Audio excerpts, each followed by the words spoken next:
Bom dia, boa tarde, boa noite, galera que acompanha Jornalistas Livres, Mídia Livre e outros canais que a gente transmite pelo Face e também pelo YouTube.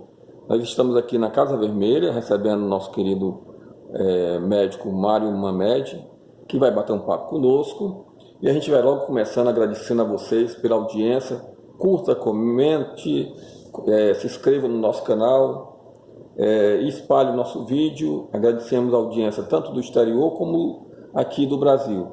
É um canal de resistência, é um canal democrático e que defende a liberdade de expressão. Mário, você que é a primeira vez que está no nosso canal aqui na Casa Vermelha, fala um pouquinho da tua vida. Quem é Mário Mamed? Bem, de maneira muito objetiva, eu sou médico de formação profissional, com especialização em ortopedia. A minha militância, fora o período da ditadura, que cada jovem teve envolvimento dentro das suas possibilidades, alguns foram para situações de confronto, outros ficaram em situação de resistência, outros procuraram de alguma maneira viver aquele momento, atravessar aquele período difícil. Mas a minha militância política, efetivamente, é mais destacada, começa no Sindicato dos Médicos, quando nós tentamos aqui no Ceará, no movimento chamado Movimento de Renovação Médica, fazer uma política diferente para a categoria e na categoria. Inclusive, ampliando o espaço de luta para trazer outras categorias da área de saúde para um grande movimento unificado, objetivando conquistas mais relevantes para todas as categorias. Isso foi um momento muito interessante.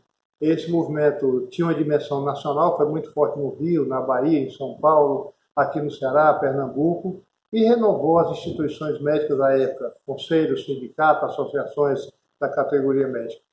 Bem, dessa militância termina despontando meu nome como possível ocupante da direção do Instituto José Frota, que é o principal hospital de urgência do JF, em função de eu ter participado ativamente, através de um comitê médico, depois um comitê da saúde, em apoio à candidatura da Maria Luísa Fontinelli, primeira prefeita do PT eleita nas capitais brasileiras. Esse é um marco histórico que a gente deve sempre ter como referência. Pois bem, dessa participação na campanha, da participação nesse comitê, que teve um papel destacado, nós fomos chamados a dirigir o hospital de pronto-socorro, que naquela época era uma autarquia de 5 hospitais. IJF Central, que é o chamado Frotão, e 4 unidades periféricas, Parangaba, Messejana, Antônio Bezerra e bairro João 23. E eu aceitei na premissa de que, como pior do que estava, não poderia ficar. O hospital vivia uma situação muito dramática e tinha a compreensão e o compromisso com a prefeita de que eu teria a liberdade para montar uma equipe de boa qualidade que realmente se empenhasse em superar aquela dificuldade e mostrar a importância do hospital para a comunidade médica, para a comunidade de um modo geral. Esse trabalho resultou frutífero. E aí, filiado já ao PT, eu tenho uma passagem muito breve pelo PDT, do processo de democratização. Ajudei a viabilizar aqui burocraticamente a refundação do PDT. E dessa passagem breve eu terminei fazendo a opção pelo PT, já que eu estava na administração e começava a ter um vínculo mais forte com o Partido dos Trabalhadores. E o meu nome foi indicado para candidato a prefeito de Fortaleza em 1989, uma candidatura heróica para marcar posição para que o PT tivesse candidato e pudesse ocupar o espaço televisivo e fortalecer as candidaturas dos candidatos a vereadores. Logicamente não fui eleito, fiquei na faixa de 5%, mas cumpri a missão da melhor maneira possível. E aí, novamente, o meu nome é ventilado para uma possível candidatura a deputado estadual. Resumindo, fechando, eu fui deputado estadual de 91 a 98. No primeiro mandato, a bancada era eu sozinho, eu era líder de mim mesmo, a bancada tinha somente eu. Na segunda bancada, tinha a participação já de 2 valorosos companheiros, o Arthur Bruno e João Alfredo. Fizemos um mandato já de bancada, e tivemos coisas importantes, tanto do ponto de vista da inserção social, da luta social, como da praxis parlamentar.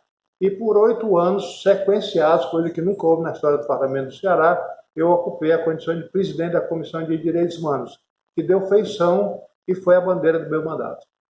Mário, você participou do governo federal, petista, Foi. né? Com a tua experiência, como é que você fala do projeto Mais Médicos e a retirada e as consequências para a população mais pobre do Brasil, onde a saúde pública chega e a falta desses médicos?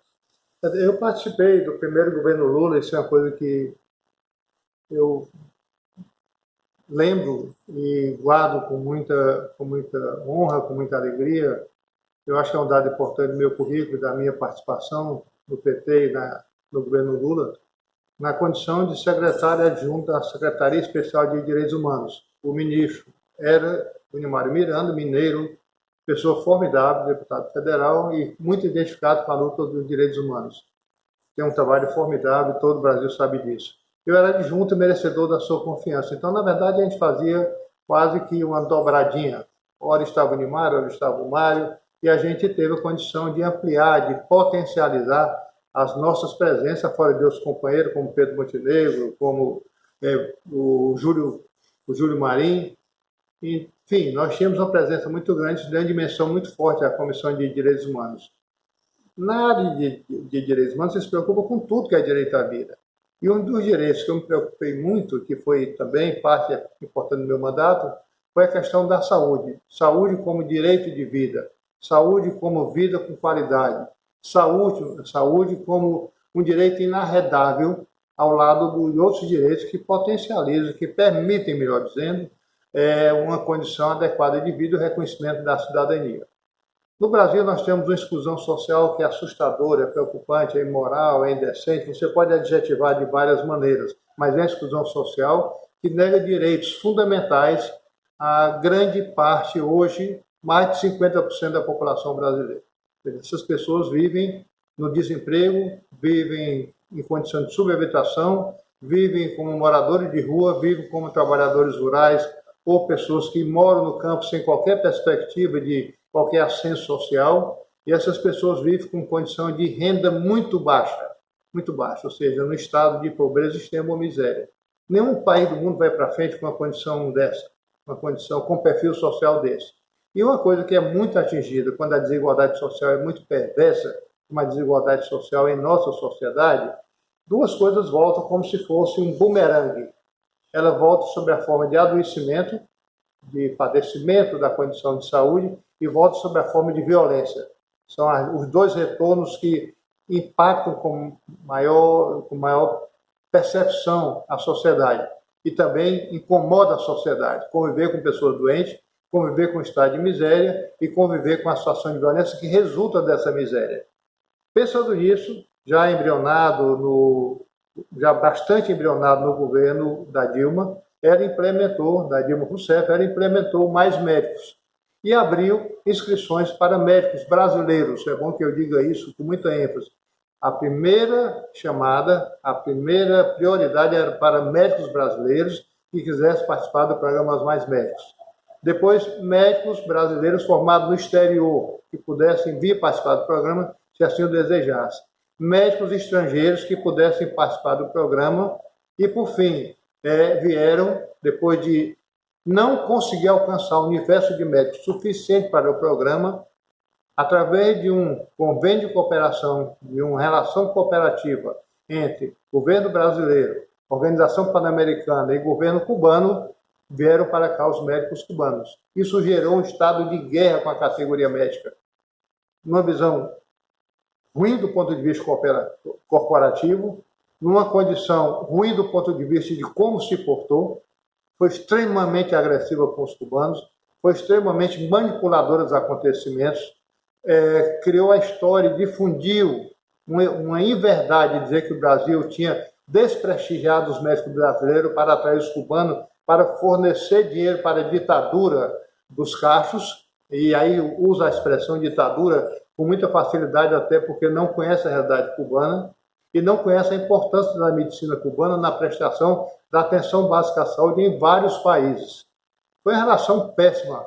E eu devo dizer que quando eu fui a Cuba, e já fui a Cuba 4 vezes, inclusive passei 3 meses no Hospital Franco-País, fazendo curso de fixadores ortopédicos, eu fui tratado como um irmão. eu frequentei casa de cubano, eu tive acesso a todos os lugares que eu quis ter acesso. Eu circulava no hospital, eu tinha relação com todo chefe de serviço, acompanhado do que houve aqui no Ceará.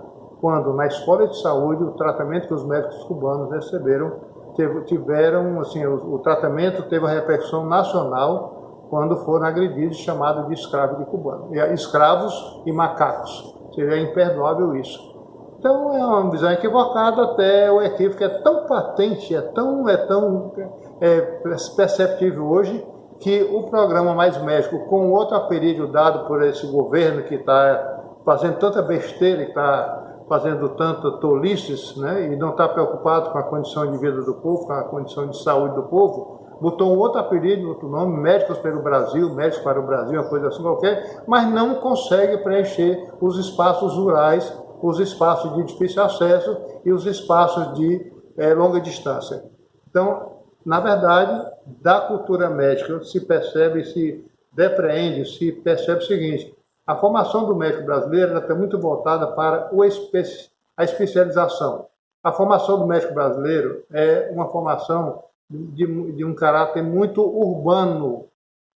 A experiência rural é muito pequena. E a legislação brasileira não faz o que é feito nos países, de, ao terminar a formação do curso médico, o médico é destinado a prestar serviço por 1 a 2 anos, aonde necessário for, pela demanda social e pela determinação do Estado, no sentido de aperfeiçoar o sistema de saúde e fazer sua penetração rural em áreas distantes. Pagamos um preço alto, mas o preço mais alto é pago pela população que ficou desassistida até hoje. Quais são os frutos do Mais Médico, governo Dilma? Olha, eu gostaria de ter acesso a informações que fossem quantitativas, mas eu acho que cada vez mais essas informações não dependem da boa vontade do governo brasileiro, do Ministério da Saúde atualmente. Seguramente eu posso dizer que o primeiro contato entre o paciente e o médico na área rural, ele é extremamente benéfico, porque o paciente se sente assistido. O paciente tem a quem se dirigir para ouvir as suas queixas. Na atenção básica, 85%, às vezes até 90% da demanda das queixas de saúde são demandas que se resolvem pela atenção no ouvir, atenção no tocar e atenção em dar um adequado encaminhamento com coisas simples, orientação alimentar, orientação de higiene, chás e remédios caseiros disponíveis na nossa cultura médica do saber popular. Isso equaciona cerca de 85% a 90%. Os 10% ou 15% que restam são encaminhados dentro do sistema de saúde, pela prefeitura, pelo poder local, para o nível de atenção secundário. Então, seguramente, eu acredito sinceramente que reduziu mortalidade infantil nessas regiões, reduziu mortalidade materna, melhorou a assistência ao parto, melhorou a atenção à saúde mental, melhorou a atenção ao idoso, melhorou a atenção à gestante. Eu não tenho nem dúvida. Agora, eu gostaria de poder responder, mas não tenho essas informações. Nós devemos procurar essas informações junto à OPAS ou junto ao próprio Ministério da Saúde, se desejar e tiver a boa vontade de relatar essa experiência, coisa que eu não acredito. Você viajou para Cuba, você até falou em off comigo uma vez. Tua experiência, como é que funciona a saúde em Cuba? Olha, Cuba vive uma situação de um bloqueio há 60 anos, mas decidiu colocar como prioridade absoluta 2 questões que são pilares na construção da cidadania: saúde, o acesso ao sistema de saúde, atenção à saúde nos 3 níveis. Logicamente, ela se dedica com mais ênfase, com mais eficiência na atenção básica. Mas Cuba tem bons serviços em áreas especializadas. O hospital Fran País é um grande hospital de ortopedia de qualidade. O Hospital Hermanos Almeireiras é um grande hospital de várias especialidades. Então, nós temos que primeiro considerar essa questão da dedicação, da prioridade dada com condição absoluta, inclusive o acesso às medicações que lhes são necessárias. Ou seja, nenhum cubano morre no abandono, nenhum cubano morre sem ter condição de assistência médica. E os indicadores cubanos se equivalem aos indicadores do Canadá e indicadores da Inglaterra. É preciso que se diga disso, porque isso é um dado que não pode ser negado, não pode ser questionado, embora muitos estreitos politicamente e uma radicalidade que não aguenta qualquer discussão séria, diz que esses dados são manipulados. Mas esses dados são absolutamente verdadeiros. A mortalidade infantil em Cuba, mortalidade materna, a expectativa de vida, longevidade com qualidade de vida, atenção à população, ela é inegavelmente muito exitosa. A outra área é a educação, ou seja, nenhuma criança em Cuba está fora da escola, nenhuma criança em Cuba. Nenhuma pessoa deixa de ter o acesso ao ensino fundamental e acesso à faculdade, às vezes mais do que a faculdade.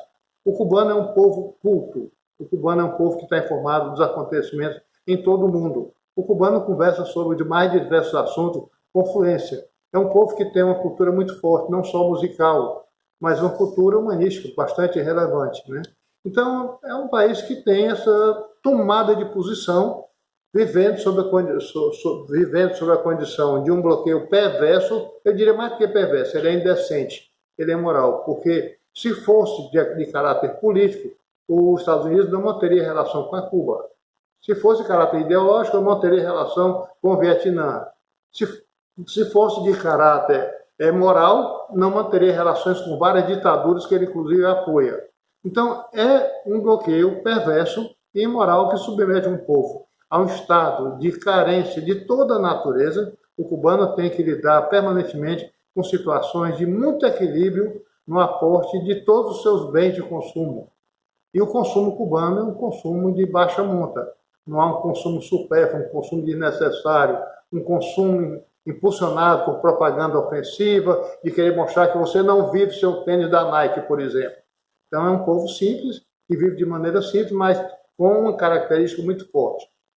É um estado de uma certa pobreza do ponto de vista de consumo, mas de muita altivez e de muita dignidade. Ele diz sempre o seguinte: os americanos jamais vão voltar a mandar em Cuba. Os americanos jamais vão ter em Cuba o que eles tiveram no passado. Eles serão bem tratados como turistas, nós receberemos muito bem, nós temos o povo americano como irmão, mas não queiram, enquanto poder político, espezinhar a nossa nação. Nós temos direito à autonomia, nós temos direito aos nossos destinos. Então, essa é coisa muito clara, né? Muito clara. E agora eu vi isso com mais clareza ainda, que foi nas comemorações dos 60 anos da tomada do quartel de Moncada. Foi um momento belíssimo, e você vê o orgulho do cubano, a dignidade cubana, quando canta os seus hinos nacionais, as suas canções revolucionárias. Ô Mário, você pode tomar um cafezinho aqui enquanto eu agradeço o internauta pelo carinho conosco, curtindo, comentando, compartilhando, se inscrevendo lá no nosso canal, que nos apoia tanto Democracia Participativa, PT Ceará, Mídia Livre, Jornalistas Livres. O internauta comentando pergunta para você: lá tem liberdade, você viajou para lá, você pode filmar tudo, lá não é a ditadura, o Mário? Como é que você responde? É tão interessante essa questão da ditadura. É um termo usado, sobretudo, pelo poderio americano quando lhe convém. Quando lhe convém chamar, adjetivar os governantes latino-americanos, os governantes que fazem uma visão mais social-democrata no exercício do poder de ditador, eles fazem isso com facilidade enorme e a mídia repercute, né? Ela nunca se refere ao Nicolás Maduro como o presidente Nicolás Maduro, ela se refere ao ditador Nicolás Maduro, né? E a mesma coisa acontece com os irmãos Castro, a ditadura dos irmãos Castro, a ditadura do Fidel. Não sabe sequer o nome do presidente atual de Cuba, mas continua dizendo que é a ditadura dos irmãos Castro. A questão da democracia ela tem que ser olhada de acordo com a realidade de cada povo. Cuba saiu de um estado ditatorial extremamente perverso, que foi a ditadura do ciclo, do ditador chamado Machado. Depois o ditador, que me fugiu o nome agora, meu Deus, o segundo ditador. O último era Fulgêncio, né? Fulgêncio, obrigado, deu uma falha aqui no HD. Então, O Fulgêncio Batista foi uma ditadura que assassinou jovens, simplesmente pelo fato de andarem na rua em grupo de 5, 6, metralhados na rua. Né? Um termo antigo, uma cara dos Estados Unidos, um governo extremamente corrupto. Cuba era um bordel dos Estados Unidos. O poder foi tomado por uma revolução que ceifou a vida de muitos revolucionários. Então, se houve um confronto armado para tomar o poder, depois, em nome da democracia ao modelo americano, à vontade americana, você entrega o poder de volta para aquele que derrubou, para aquele que você conseguiu afastar do poder. Eu andei em Cuba onde eu quis, eu participei de todas as atividades do hospital, eu fui a cinemas, fui a teatros, eu não vi repressão na rua, eu vi um povo tranquilo, um povo aberto, um povo simpático, um povo que recebe muito bem. Agora, claro está que é um Estado forte. É um Estado de partido único, um Estado socialista que tem o comando das rédeas do processo político. Ou seja, não há como ser tolerante para as pessoas que discordam e querem fazer todo um carnaval no sentido de denunciar a ditadura, porque ela não consegue atender, intitular de ditadura, não consegue atender às suas necessidades, os seus sonhos de desejo, o seu sonho de consumo. Então, eu acho que é uma diferença muito grande você intitular ditaduras como uma questão cubana é intitulada hoje, sem conhecer aquela realidade. Ou seja, não dá para baixar a guarda em Cuba, vivendo aquela ilha a 100 milhas náuticas dos Estados Unidos. Depois de atos de terrorismo, atos de sabotagem, atos perseguitórios,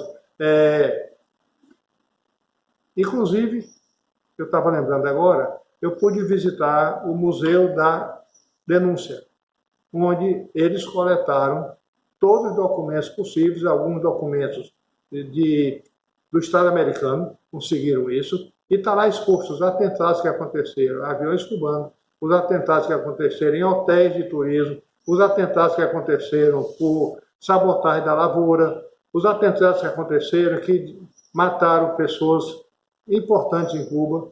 Então, nada disso é considerado, mas é fácil intitular a ditadura cubana.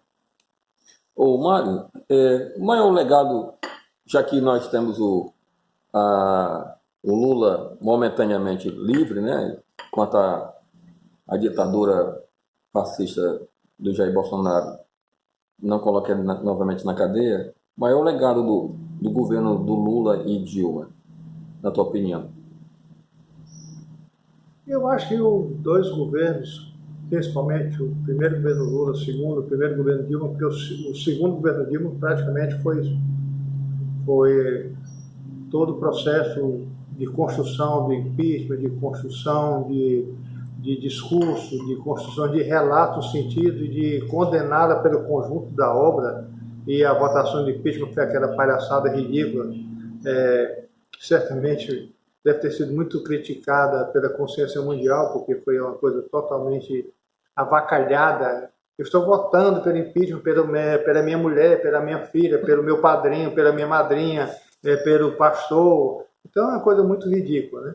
Mas eu acho que o grande legado durante os 8 anos de governo Lula, depois 4 anos de governo Dilma, foi ter garantido ao povo brasileiro o direito de se sentir um povo digno, garantir ao povo brasileiro o direito de ter uma boa imagem no exterior, garantir ao povo brasileiro, sobretudo aqueles que viviam em condições de extrema pobreza, um mundo pleno de possibilidade de ingressar no trabalho, possibilidade de ter uma vida social mais alargada, possibilidade de você ter o seu filho na universidade, possibilidade de você ter a sua casa como espaço de habitação que uma política social lhe conferiu, pelo fato de você ter direito de cidadania. Eu acho que essas possibilidades que o governo abriu e as políticas sociais que foram implementadas, elas foram muito significativas. E isso trouxe muito incômodo àqueles que vivem ainda na cultura da escravatura. Eu vi comentários muito duros de dizer, agora só o que faltava, a minha empregada agora, por causa dessa lei do PT, ela quer ter carteira assinada. A minha empregada agora não aceita dormir em casa, como é que eu vou para o cinema com meu marido? A minha empregada agora não aceita isso ou aquilo, está cheia de direitos. Ora, Esse direito é um direito básico de um trabalhador que trabalha em qualquer tipo de atividade laboral, em qualquer espaço que lhe seja conferido, o direito de trabalhar para conquistar um salário, conquistar uma renda mensal para se prover. E, no entanto, a elite brasileira, chamada dondocas, reagiram duramente. Foi uma das coisas que mais incomodou essa elite, foi a lei da empregada doméstica. Como é que você analisou a saída do Lula, as 3 falas do Lula, né, no dia lá em Curitiba, depois lá em São Bernardo do Campo, e agora com o show que ele deu lá em Recife, que foi um belo discurso? Como é que você analisa como um médico de esquerda, consciente, analisa a fala do Lula nas 3? Primeiro, é bom que a gente não se canse de dizer da capacidade de resistência e resiliência do Lula. Foi preso, sem provas, julgamento manipulado, por um juiz que agiu de maneira absolutamente tendenciosa, por um Ministério Público que usou de artifícios para gerar provas, mas não gerou provas, gerou convencimento. O fato é que Lula foi condenado e passou 580 dias preso. Esse homem nunca baixou a guarda, embora tenha perdido a sua esposa, Marisa, casamento longo, companheira de luta, companheiro de toda a trajetória pessoal e política e social. Perdeu o netinho, um dos que conviveu mais com ele nos últimos tempos, porque praticamente morava na sua casa. Perdeu o irmão, que para ele era um pai. Todas essas perdas, além da prisão, foram muito pesadas, muito significativas. E ele conseguiu resistir a tudo isso. O Lula sai, como ele mesmo disse, como nós percebemos, sai maior, sai bem maior. Sai bonito, sai perdeu peso, está elegante para valer. Como ele disse, da prisão conseguiu uma coisa formidável, que foi uma namorada, e é tão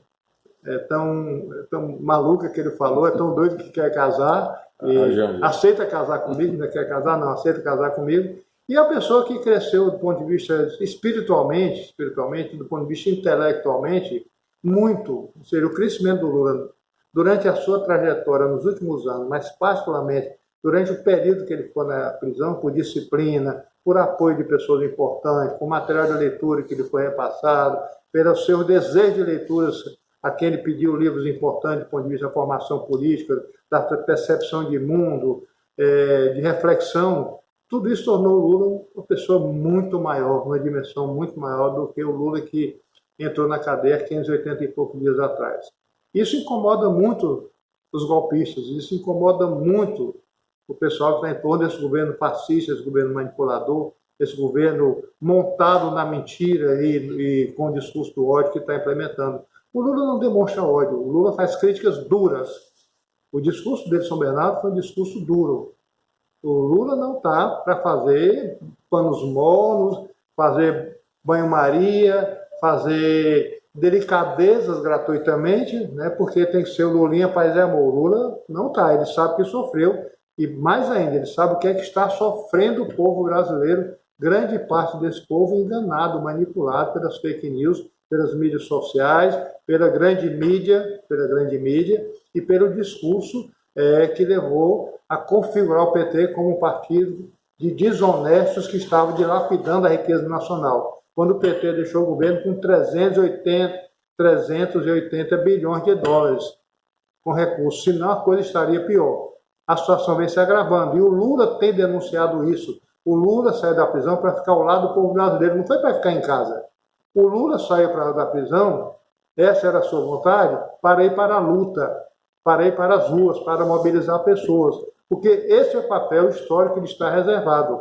O Lula não é uma pessoa que vai se acomodar. O Lula, retiraram tanta coisa dele, que eu repito aqui, aquele banner que tinha no Chile, nos retiraram tudo, inclusive o direito de ter medo, né?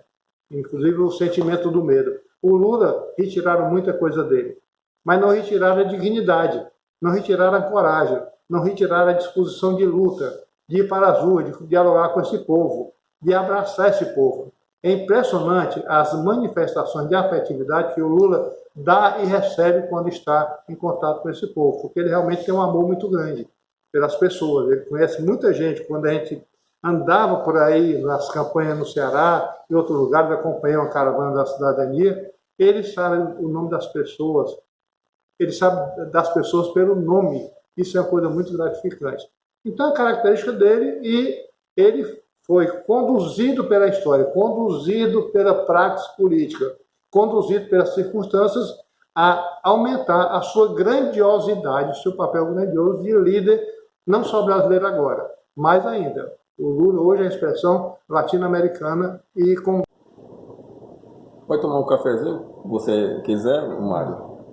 Agradecendo a grande audiência, você internauta do Nordeste, do Sul, Sudeste, aqui todos brasileiros são bem recebidos, com um sorriso, com afeto, com um abraço, com um cheiro. Aqui nosso canal é o canal de todos, não há discriminação. E você também que está nos acompanhando no exterior, dê uma dedada no like, clique, se inscreva, acompanhe, comente, compartilhe, distribua esse vídeo dessa nossa conversa com o nosso querido Mário Mamed, médico aqui cearense, diretamente da Casa Vermelha, que nos cede toda semana para a gente bater um papo.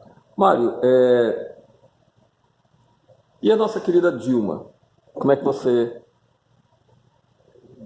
fala um pouquinho da nossa Dilma? Ela foi injustiçada 2 vezes. Como é que você vê a nossa querida ex-presidenta Dilma Rousseff, golpe de 16?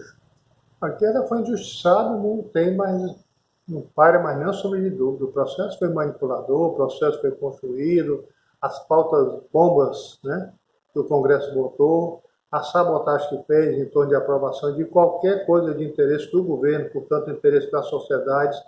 Pautas relevantes para a sociedade foram travadas, foram bloqueadas. Relatos e denúncias absolutamente infundadas, né? Denúncias essas que tiveram a contrapartida na negação pelo próprio Tribunal de Contas da União. Havia a denúncia e a perícia do Tribunal de Contas disse: não é verdade isso. A questão das pedaladas fiscais foi outra manipulação terrível, porque se fosse crime, esse crime havia sido cometido repetidas vezes, com a reincidência muito grande pelo Fernando Henrique Cardoso, pelo próprio Anastasia. Ou seja, há um recurso de natureza do orçamento nacional, de conduzir o processo orçamentário e os gastos do governo, em que você muitas vezes é obrigado a lançar mão de recursos para depois repor esses recursos ao devido lugar. Ou seja, a acusação maior era ter usado um dinheiro que não era do Bolsa Família para pagar o Bolsa Família. O Banco do Brasil fez o adiantamento, o Banco do Brasil ou Caixa, ou dois, eu não me lembro bem, e essa acusação não tinha qualquer sustentação, porque ela não poderia assistir pessoas virem do interior do estado, às vezes andaram 5 quilômetros para receber o Bolsa Família e bater com a cara na porta do banco. Então paga e eu reponho de imediato. Isso foi feito por vários governos. Então, injustiçada, retornando ao fio da meada, ela foi. Como eu disse anteriormente, o julgamento do impeachment foi uma coisa vergonhosa. Eu fiquei com vergonha de ser brasileiro. Eu fiquei com vergonha do que acontecia ali. Eu comecei a sentir náuseas e preferi sair de onde eu estava para ir para casa e não assistir o restante do impeachment, porque nós sabíamos que o resultado estava dado. É uma mulher corajosa, é uma mulher de uma resistência já comprovada desde a época que foi presa, foi torturada, e resistiu a tudo isso, e resistiu todo o processo muito, muito violento que aconteceu com ela, até a configuração do impeachment e depois. É uma pessoa que, sendo do PT, e o PT continua a tentativa de destruição do PT, que a questão do PT não era só derrotar eleitoralmente, não era só a derrota política, interessava a ultradireita, interessava aos bolsonaristas, interessava a interesses em esferas internacionais que tramaram contra o golpe, ajudaram ao golpe, né?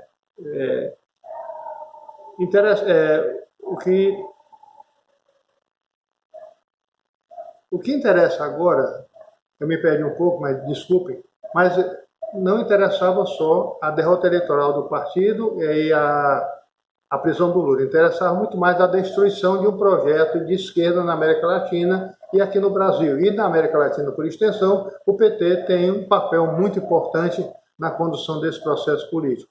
Então interessava, como continua interessando, a derrocada, a destruição do PT. Isso envolve a Dilma.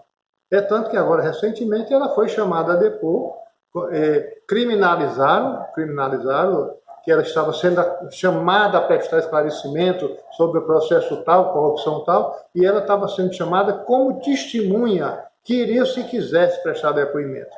Então você vê que processo de tentativa de destruição das lideranças petistas, outra liderança de centro-esquerda, das lideranças sindicais, das lideranças sociais importantes, continua acontecendo na mesma intensidade. Cabe a nós a resistência e cabe a nós agora a ofensiva. O Lula foi bem claro nisso. Não adianta só ficar reclamando ou ficar em casa ou ficar digitando nas redes sociais. Interessa ir para as ruas para resistir e ir para a luta, ou seja, ir para um papel ofensivo. Senão, nós vamos assistir uma coisa que para mim é muito preocupante. Ou seja, na política, a essência da política é o diálogo.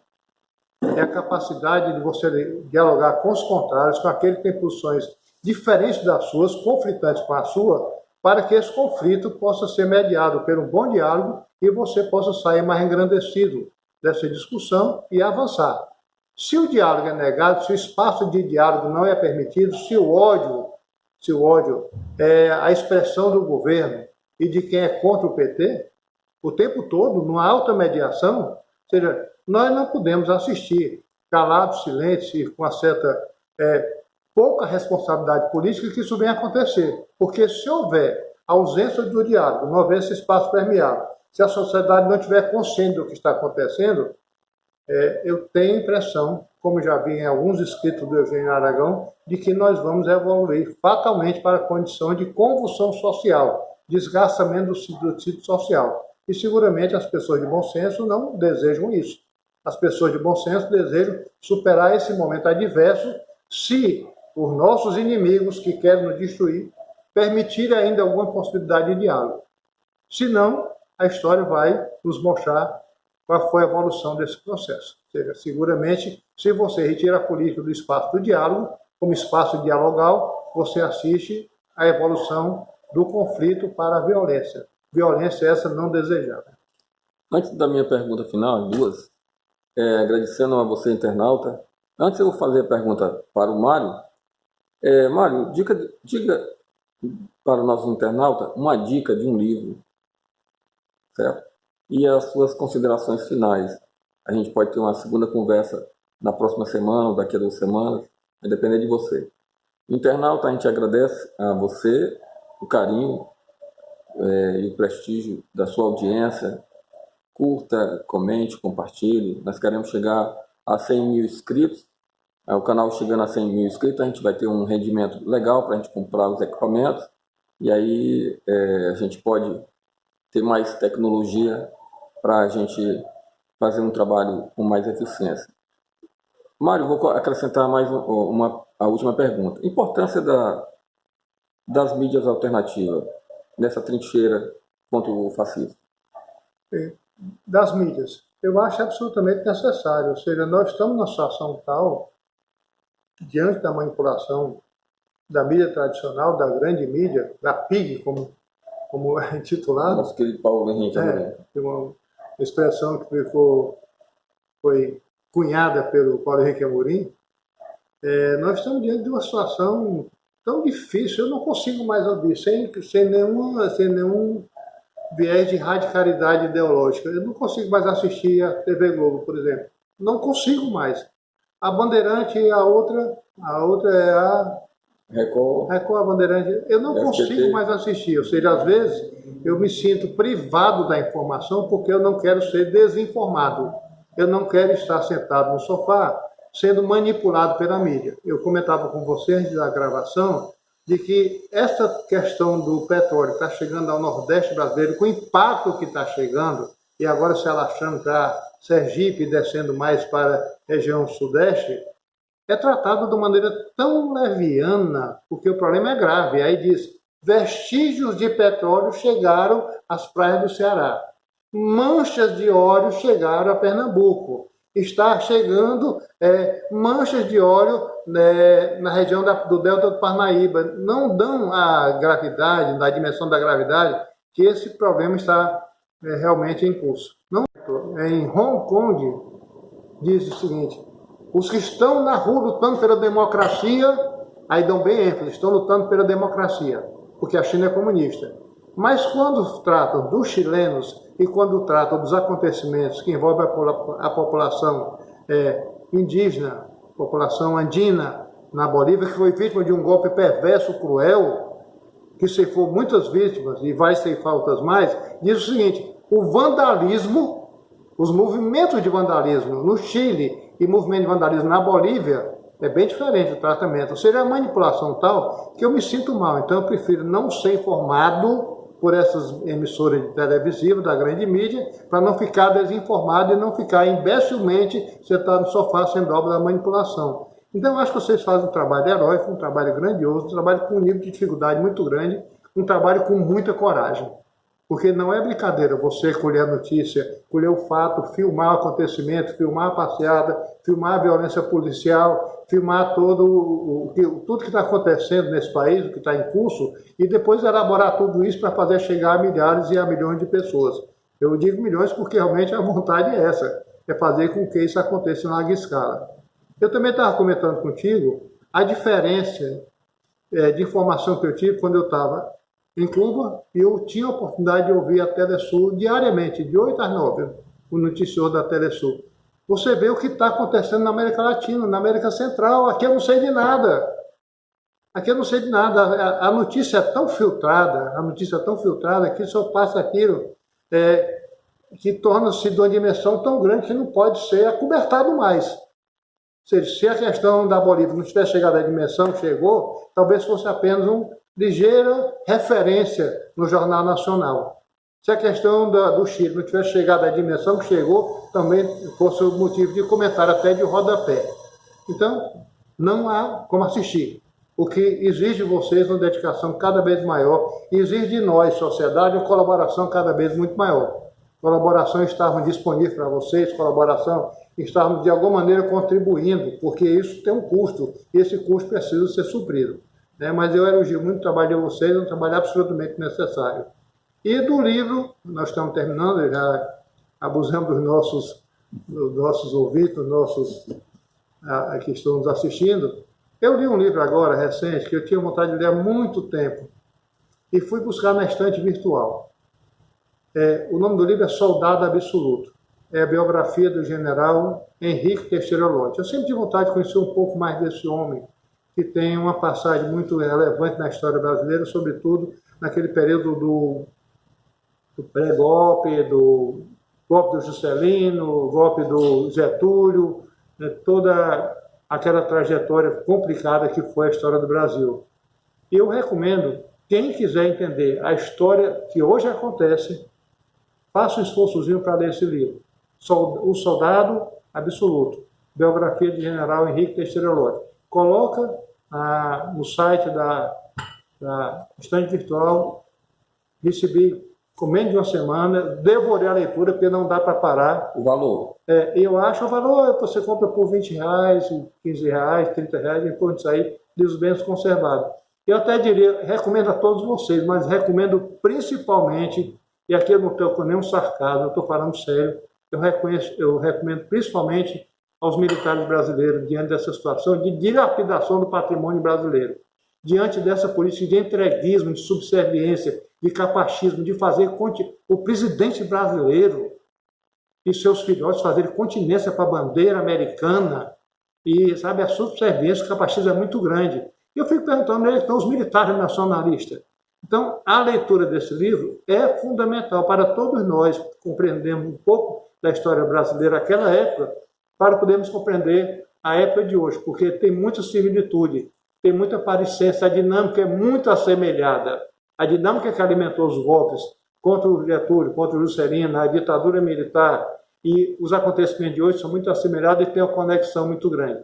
Os fatores de causação são muito parecidos.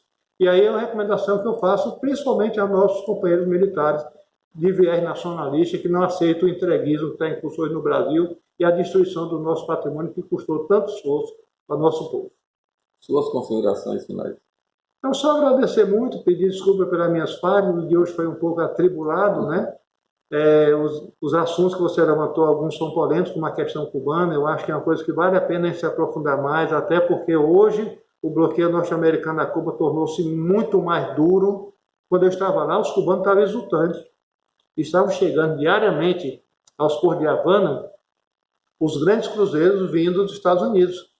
Cruzeiro de grande porte, aquele turismo que você passa o dia na ilha, no fim do dia vai embora, então dorme no hotel, no dia seguinte você volta para o barco e vai seguir seu destino, porque isso é um aporte de dinheiro significativo e a ilha é muito bela, o patrimônio arquitetônico, patrimônio histórico lá é muito interessante, patrimônio cultural, a alegria, as danças e tudo isso aí. E hoje você recebi algumas fotografias do Porto de Havana sem nem um navio turístico. Turismo de americanos, que estavam gostando de ir à ilha para conhecer a realidade cubana, gostando de ir à ilha para conhecer aquele patrimônio, aquelas belezas. Então, era todo dia 1, 2 grandes cruzeiros, afora gente que vinha de avião. E com o bloqueio, hoje o Porto de Havana é um porto desabitado. Qual é a consequência disso? Qual é o desejo disso? Ou seja, se há um endurecimento com os nossos irmãos cubanos, e há digamos, uma perseguição aberta à Nicarágua enquanto Estado, enquanto país, se há uma perseguição aberta aos governos sociais da América Latina, aos governos com viés socialista, os governos mais comprometidos com as suas populações carentes, então é preciso entender um pouco mais dessa realidade para saber como nós nos portaremos verdadeiramente como irmãos, porque a situação da América Latina exige uma irmandade maior entre nossos povos.